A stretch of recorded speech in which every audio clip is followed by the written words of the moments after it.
Hi, Lena here from stitchingcow.com. I'm going to show you a few things that will help you when learning how to embroider. Firstly, I strongly recommend you use an embroidery hoop. They come in different sizes, although you will find the smaller hoops are much easier to work with. If you're a beginner, these really are a must. Most embroidery is worked using a crewel needle. These needles have a bigger eye, which makes it much easier to thread stranded embroidery cotton. Here you can see a few of them in my pincushion. I would recommend that you use a size 10 or 12 needle. Okay, let's get started. Loosen the screw on the embroidery hoop and place the smaller circle underneath the fabric and the larger one on top. Gently ease it on and then tighten the screw at the top.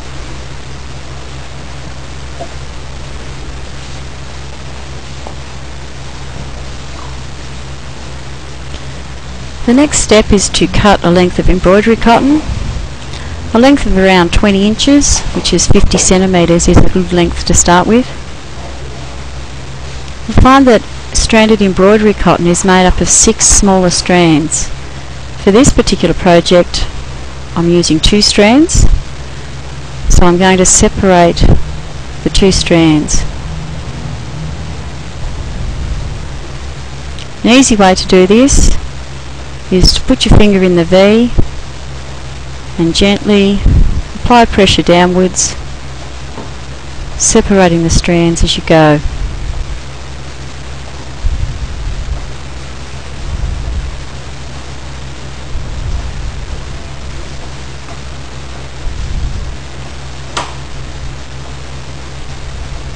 Trim the ends of your thread.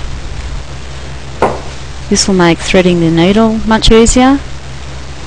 And then a good way to thread the needle is to squeeze the thread between your fingers and simply push the eye of the needle down onto the top. To put a knot in the end of your thread, simply wrap it round your finger and put the end through the loop. Just ease this up gently with your thumb so that the knot is formed towards the end. Then start from the back of your work. As you can see, I've traced a pattern onto my fabric, and I'm going to use a simple outline stitch. In this case it's just a simple back stitch, which is a very simple stitch to start with.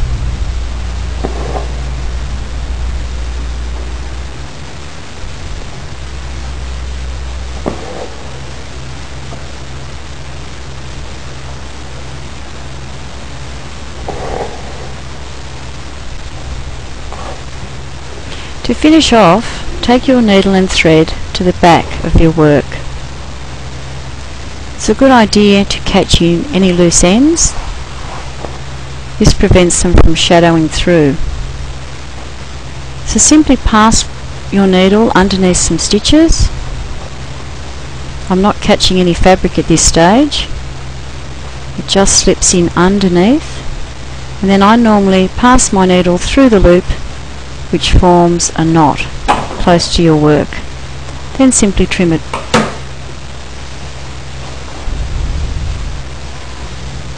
So always a very good idea to remove your embroidery hoop. This prevents soiling your work and also prevents your work from stretching. And the other tip I have is to always fold your work right side facing in.